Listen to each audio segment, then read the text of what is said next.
हाय दोस्तों, मैं हूं आपका राजपाल और आज मैंने सिद्धार्थ कनन के साथ में दिल से जुड़ के दिल की बातें की हैं। प्लीज प्लीज सिद्धार्थ कनन के यूट्यूब चैनल को सब्सक्राइब करें, लाइक करें, शेयर करें और हम दोनों की मजा मस्ती को जरूर देखें और आपको मजा आएगा, आपके परिवार को मजा आएगा। अगर सिद्धार्थ कनन और राजपाल हैं और आपको मजा ना आए तो फिर बात मजा किस बात का। अंगार।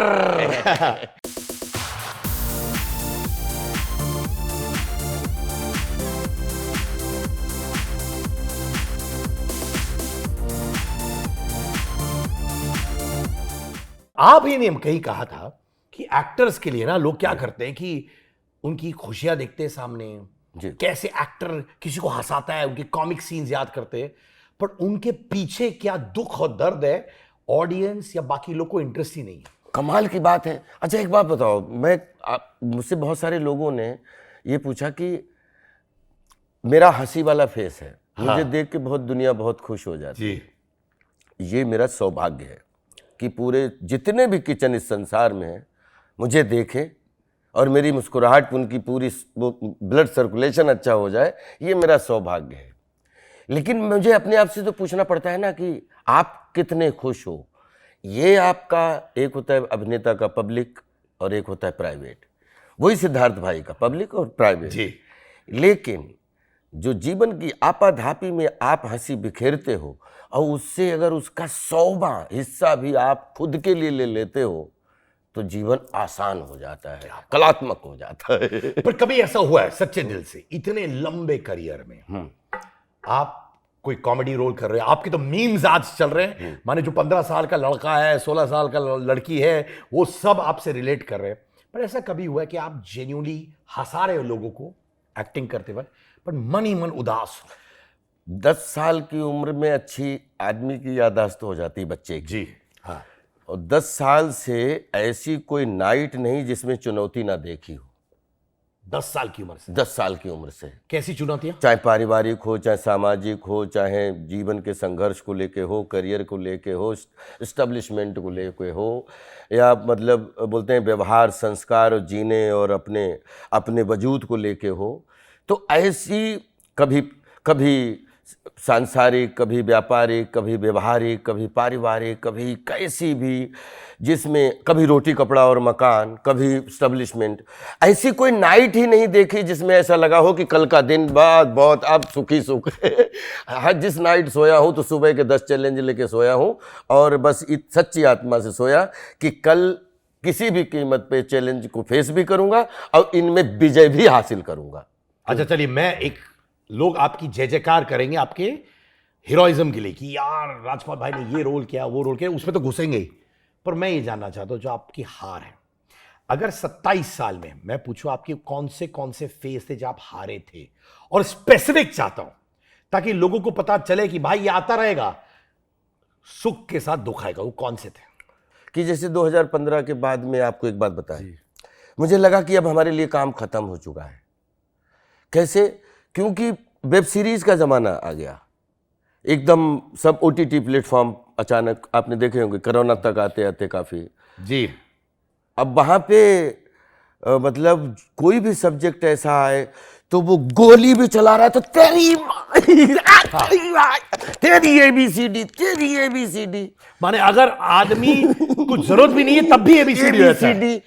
तो मैं बोला हर रिश्ते की एबीसीडी। तो मुझे लगा कि ये ना, लेकिन मुझे देखने में प्रॉब्लम इसलिए नहीं है कि इसको क्रिएटिविटी से बनाया गया है और इसकी ऑडियंस है और ये हमारा ही है, लेकिन अगर रोटी कपड़ा और मकान चलाना है तो काम तो करना पड़ेगा क्रिएटिव फील्ड में, क्योंकि अभिव्यक्ति ही मालूम है, चाहे अपन एंकरिंग करें, चाहे अपन रेडियो कार्यक्रम करें, चाहे अपन सब कजिन है, चाहे अपन सिनेमा पे, चाहे टेलीविज़न पे, अपन कुछ ना कुछ पब्लिक के लिए या तो स्टेज पे कुछ ना कुछ तो करना ही है, तो थिएटर करें। लेकिन 3-4 साल ऐसा लगा कि कोई सीरीज़ बनेगी जिसमें हम फिट होंगे, क्योंकि मुझे डर लगता था कि बोलते ना कि जहाँ पे बोलते ना कि एक बहुत सारी एक मुस्कुराहट में इतनी सारी तालियां मिल जाएं और उनके आसपास हजारों थालियां मिल जाएं और पता लगा कि उसी मुंह से अब हम वो तेरी जो जो ABCD, तेरी ABCD, और उससे अगर तालियां मिलें तो शायद फिर मामला बहुत अनफिट हो जाएगा। क्योंकि मैं हमेशा दादा दादी नाना नानी और मंदिर में दिखाओ या मस्जिद में दिखाओ, क्योंकि एंटरटेनमेंट जिसका नाम होता है ना, मनोरंजन जो होता है सबकी आंखों का अंजन होता है, और वो अंजन कोई भी दुनिया की आंख हो उसमें जब भी लगे तो आंखों को क्यूट कर दे, उसको मनोरंजन बोलते क्या बात। तो आपको लगा आपका पत्ता खत्म? हैं। मुझे लगा हमारे लिए काम ही नहीं है, हमने कहा किसमें पीटोंगे, मतलब। तो फिर लेकिन धीरे धीरे अब खैर मतलब बहुत फिर ऐसी वेब सीरीज आई 2-4 और उनमें अच्छा काम करने का मौका मिला, वेब फिल्में आई, तो फिर एकदम फिर लगा कि नहीं, बहुत अभी तो समंदर है पूरा काम करने के लिए। तो मैं तो अपने आप को डेली निकलता हूँ या डेली सुबह नहाता हूँ, तो कभी इस गलत फहमी में नहीं रहा कि मैंने इतनी फिल्में कर ली या इतना काम कर लिया। मुझे ऐसा लगता है every day is beginning day, every day is learning day. ये तो बच्चन साहब की भी थियरी है, हर दिन स्टूडेंट बन के निकलो, बस निकलो। ऐसे कितनी बार लगा आपको कि यार अब तो मैं गया? अभी जैसे 2008 की बात है, 2008 में नवंबर 21 में अचानक अब हम लोग सब कॉलेज लाइफ से निकले, फिर सबने हॉस्टल लाइफ जी, अच्छे से कपड़े मिल गए, खाने को मिल गया हॉस्टल में, उससे और लाइनें बोली, और कि थिएटर करने वाले लड़के। अचानक पता लगा कि राजपाल यादव की 12 फिल्में फ्लोर पे हैं, ठीक है। और तो अचानक आ गया कि रिसेशन आ गया, रिसेशन। तो बोले रिसेशन क्या होता है कि मतलब रिसेशन कैसे आता है, अचानक आंधी की तरह आता है। तो बोलते हैं मंदी बे, ठीक है, तो एक दूसरे से बात कर रहे हैं, तो मंदी। अच्छा। तो पता लगा कि 21 नवंबर के बाद में वहीं पे कि मल्टीप्लेक्स की हड़ताल पड़ गई। जो आपको याद करिए 2009 या 8 में 6 महीने मल्टीप्लेक्स की हड़ताल चली थी प्रोड्यूसरों की, और कुछ मल्टीप्लेक्स में फिल्में नहीं चली थी, और उसमें 12 फिल्में फ्लोर पे थी। हाँ। और हर जगह रेम्युनरेशन भी बहुत अच्छा था कि यहाँ से इतना आना है, यहाँ से इतना आना है, यहाँ से इतना, माने बैग में किचिंग किचिंग साउंड चल रहा था। और भाई मेरे वो 12 फिल्में मतलब जो हैं वो आउट ऑफ फ्लोर हो गई रिसेशन के चक्कर में। 64 बैंकें बंद हुई थी उस समय, कुछ अमेरिका से वगैरह नहीं, न्यूज़ जो निकलती थी। तो मेरा तो ये पहला रिसेशन था जिंदगी का, स्टार बनने के बाद।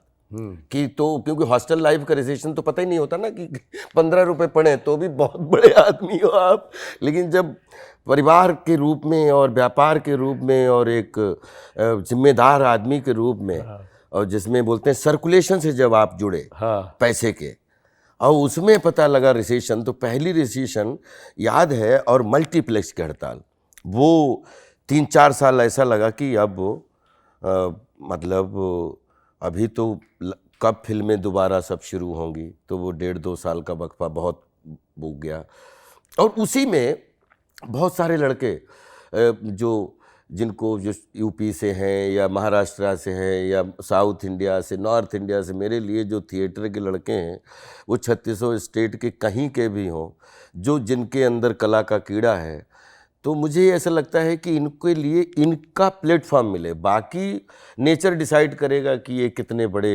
खिलाड़ी हैं एक्टिंग के, लेकिन प्लेटफॉर्म ज़रूर मिलना चाहिए।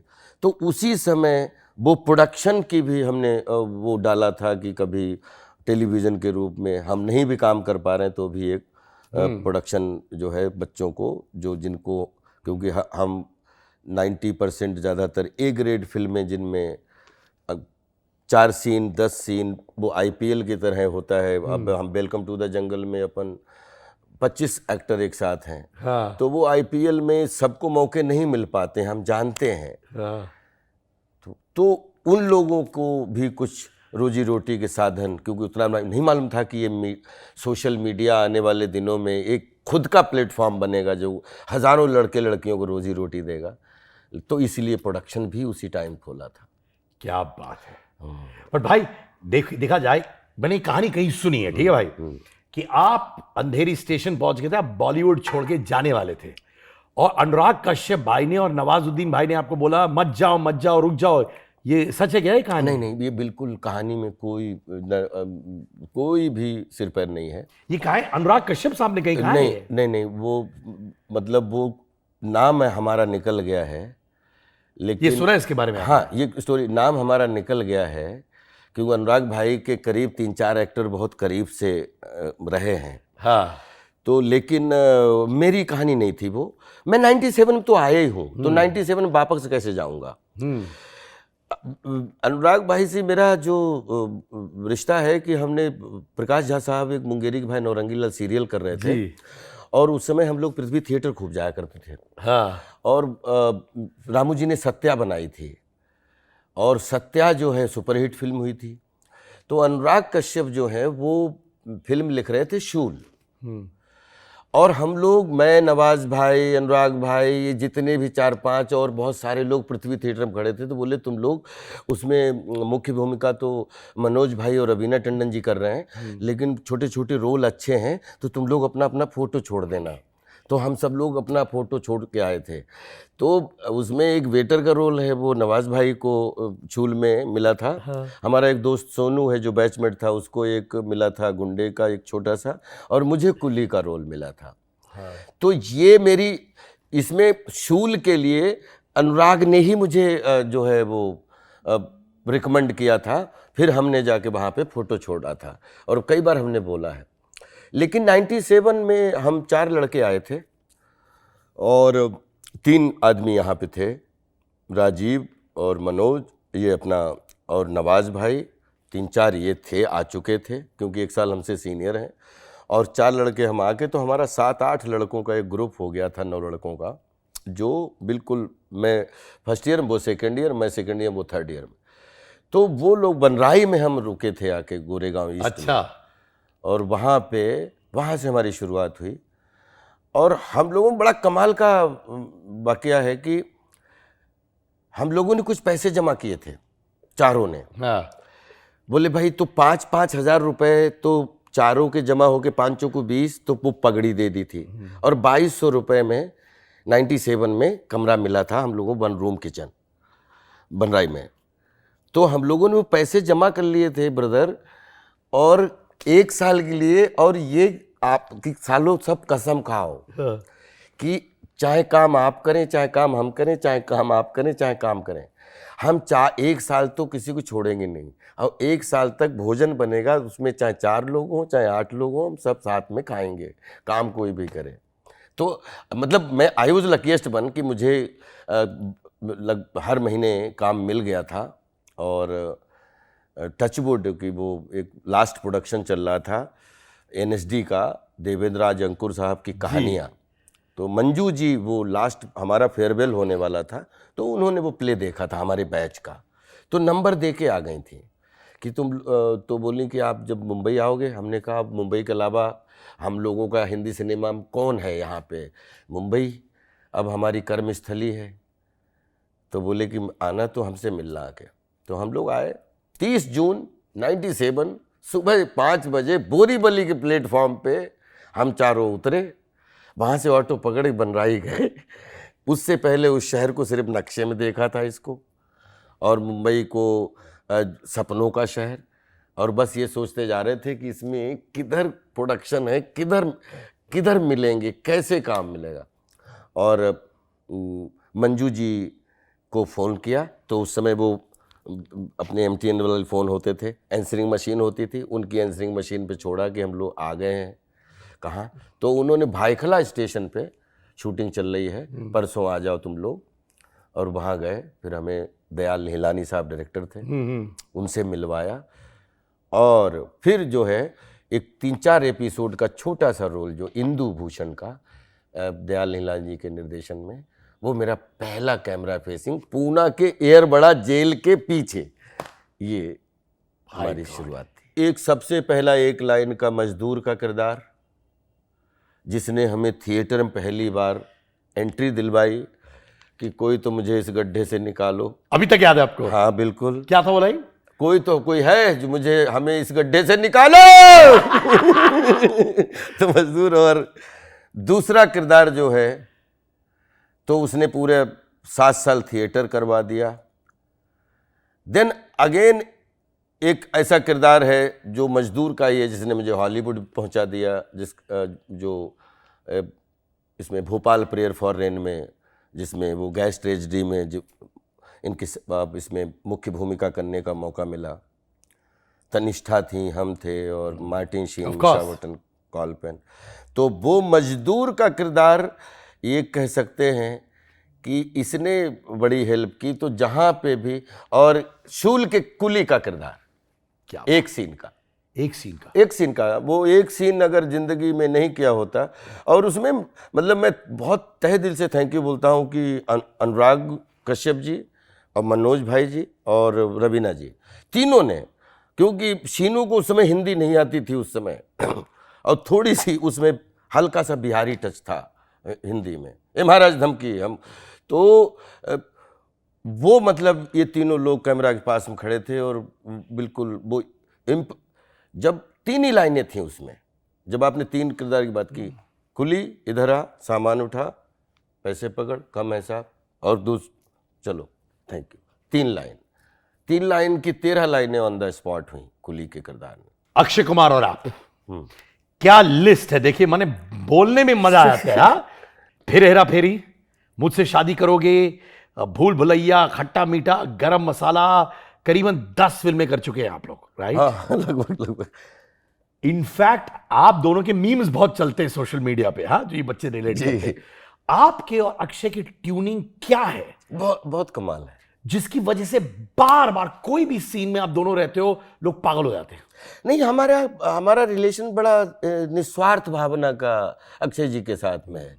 हम एक दूसरे को एज एन एक्टर बहुत प्यार करते हैं, एक दूसरे की लाइफ, क्योंकि मेहनत अक्षय जी ने भी, हर अभिनेता ने अपने अपने तरीके से की है। उनका सिस्टम जितना मैं भी बचपन से बहुत ज़्यादा स्वास्थ्य को लेके हमेशा कॉन्शियस रहा जी, कि हाइट के हिसाब से आपका वजन कितना होना चाहिए और आपकी पर्सनालिटी कैसे, आप कैसे दिखते हो ये मैटर ही नहीं करता है, क्या दिखते हो ये मैटर करता है। तो उसमें टाइम से सोना, टाइम से जगना, कमिटमेंट के साथ में बॉडी को देना, रेस्ट देना, और जब टाइम पे बिल्कुल पहुंचना, बिल्कुल सेट पे। तो बहुत सारी चीज़ें हैं जो अक्षय भाई को अक्षय भाई बनाने में उन्होंने मदद की है। अच्छा, मुझे भी फिटनेस पे बहुत ज़्यादा वो रहता है। अभी हम लोग वेलकम टू द जंगल के उस पे अभी हम लोग जब मिले हालचाल पूछे नहीं एक दूसरे को, अच्छा, और मिलके उसका हमने कहा कि वो जरा मुझे वो है ना, वो क्या बोलते हैं, मुगदल। तो वहीं पे दोनों भाई पूरे कलाकारों के बीच में, भाई मुझे मुगदल हैंड कि ये कैसे पोजीशन बनानी, ये तू याद रख, ये तू तो मतलब कभी लगता ही नहीं है। जब मिले तो ऐसा लगा कि बिल्कुल रोज़ मिल रहे हैं, और जब नहीं मिले तो ऐसा कतई है ही नहीं कि एक दूसरे के लिए वेल विशिंग नहीं है एक दूसरे के लिए। इसलिए वो जो भी पर्दे पे दिखता है वो लोगों को अच्छा लगता है। बट देखो, भूल भुलैया पार्ट 1 पार्ट 2 दोनों में आप थे, पहले में अक्षय बाजी थे। नहीं, पार्ट 3 में भी आप सबके आशीर्वाद से मुझे भूषण भाई ने और अनीस भाई ने लिया है। क्या बात है सर। तो पार्ट 1 में अक्षय बाजी थे, पार्ट 2 में कार्तिक थे, राइट जी। तो लोगों को लग रहा था यार अक्षय बाजी तो है नहीं पार्ट 2 में, निकलेगा कि नहीं, क्योंकि कार्तिक आर्यन रिप्लेस कर रहे हैं अक्षय बाजी को। पर वो फिल्म फटी।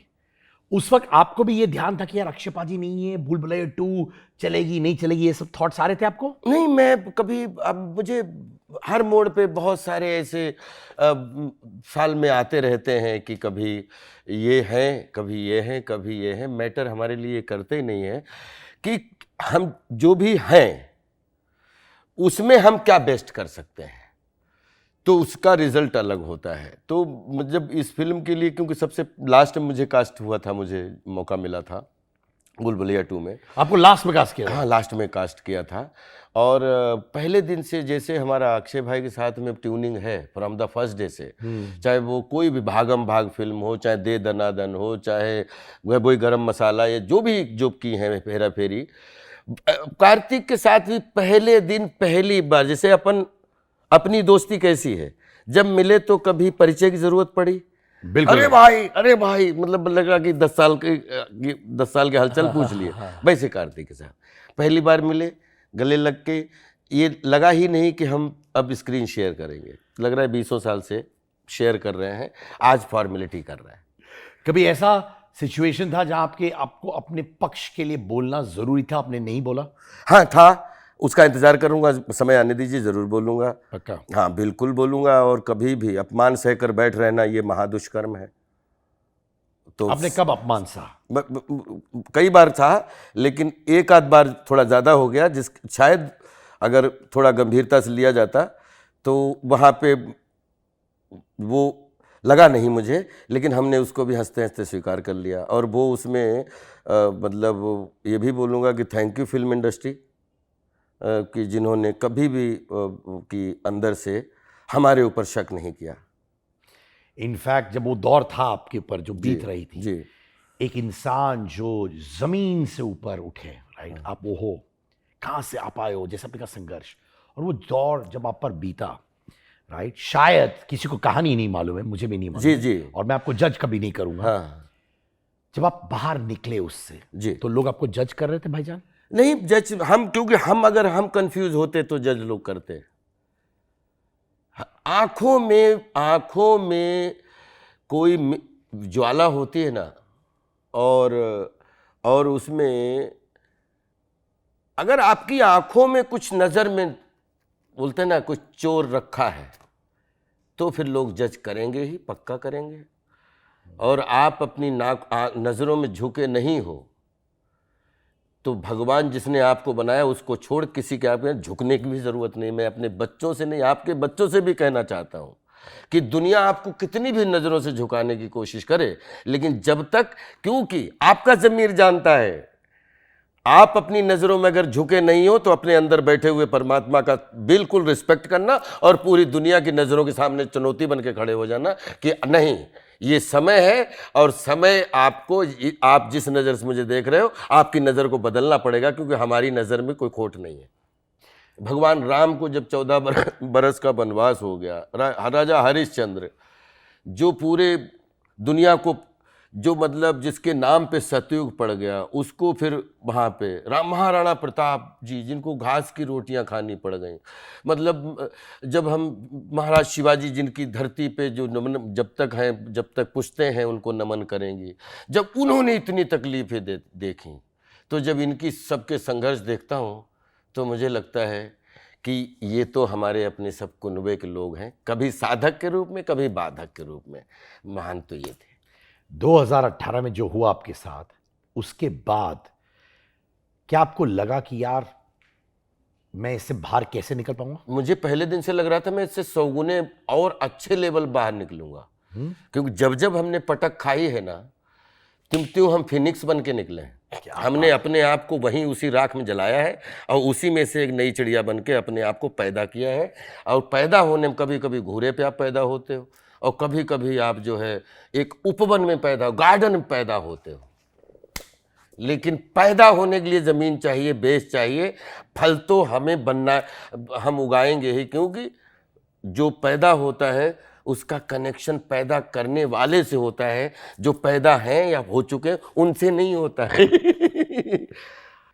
पर जब ये चीजें होती है, ओके, ये आप अभी दे रहे हो क्योंकि आप बहुत अच्छा काम कर रहे हो, by God's grace, beautiful family है, जैसे मैंने कहा, इतने साल नए नए बच्चों को भी आपके साथ रिलेट करना बहुत बड़ी बात होती है राजपाल भाई, राइट? जी भाई, बहुत बड़ी बात होती है।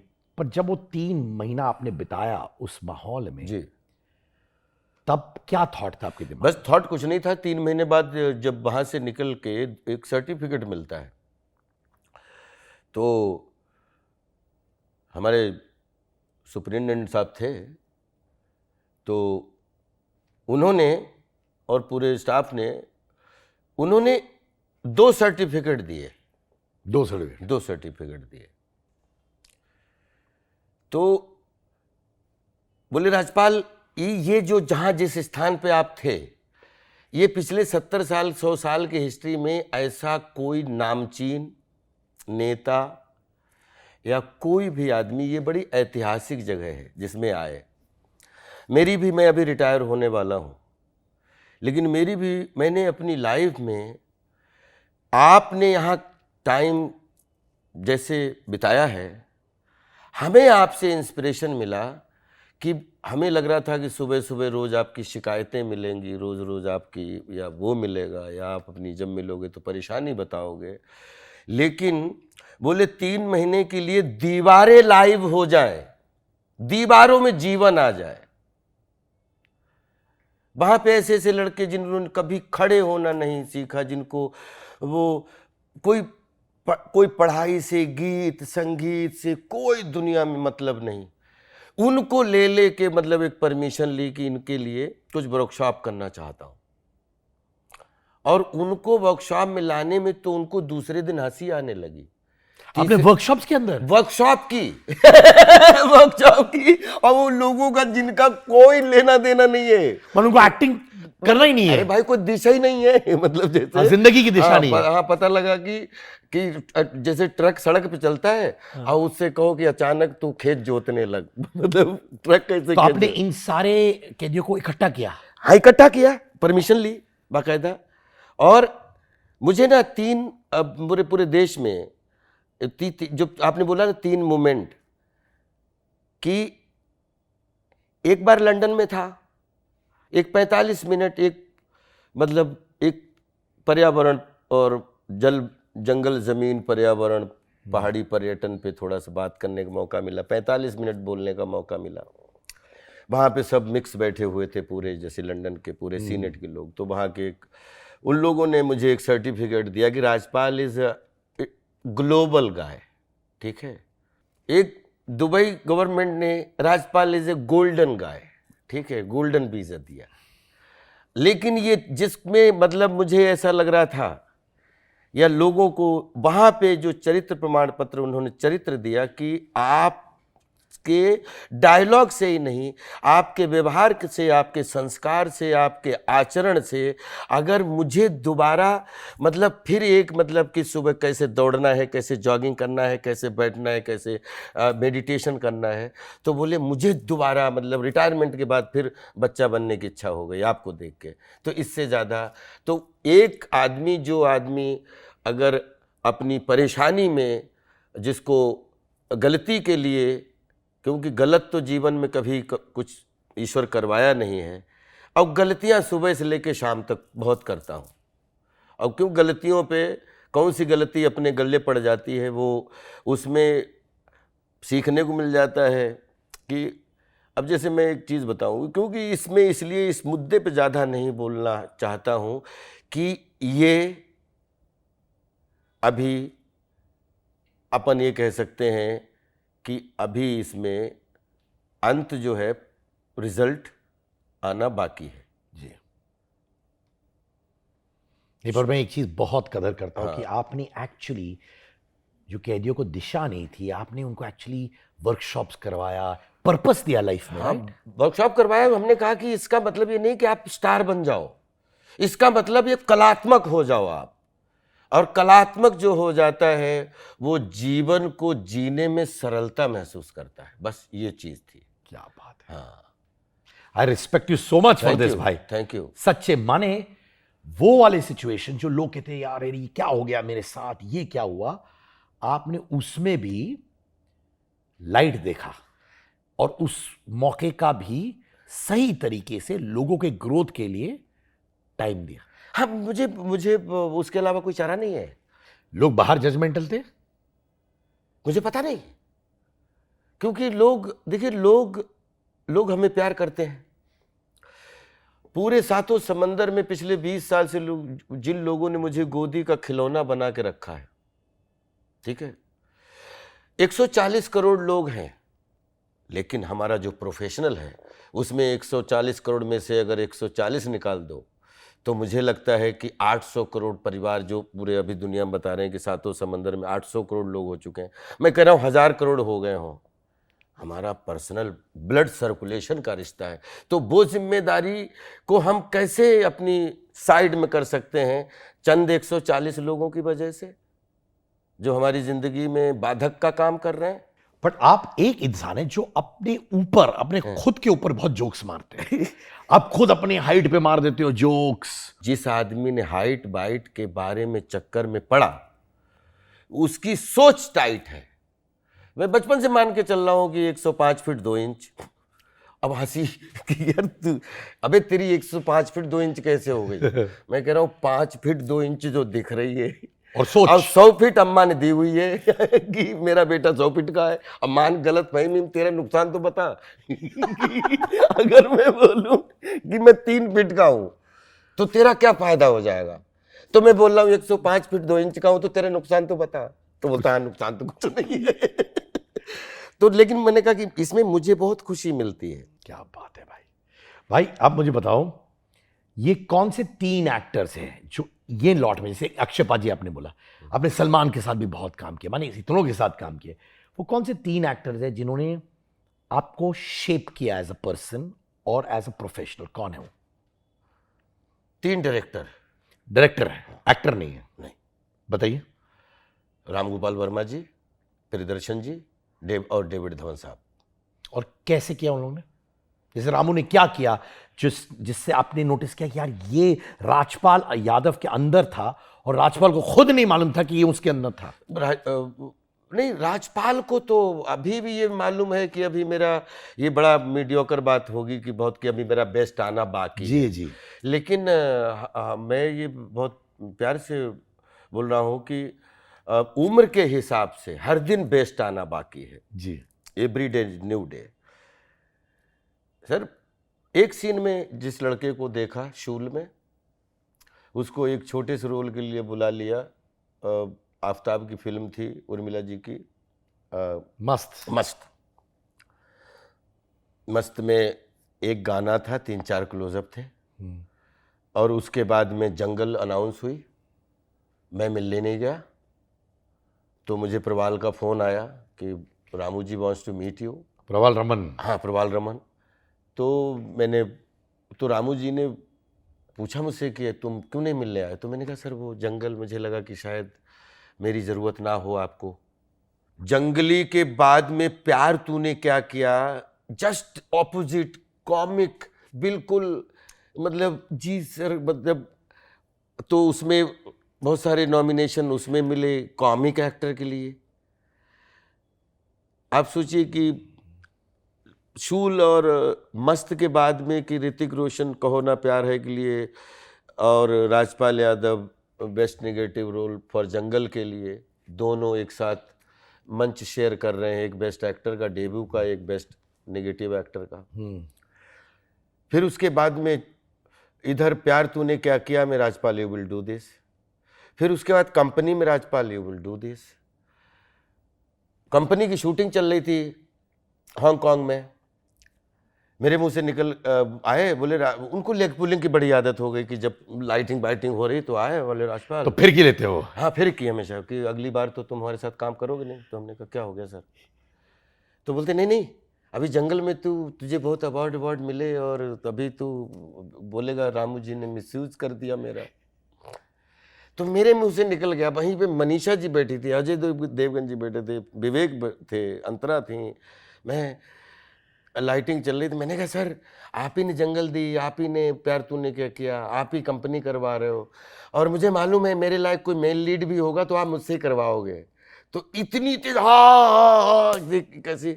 और रात भर वो पता नहीं क्या हुआ, दूसरे दिन आए और बोले राजपाल गिव मी सब्जेक्ट।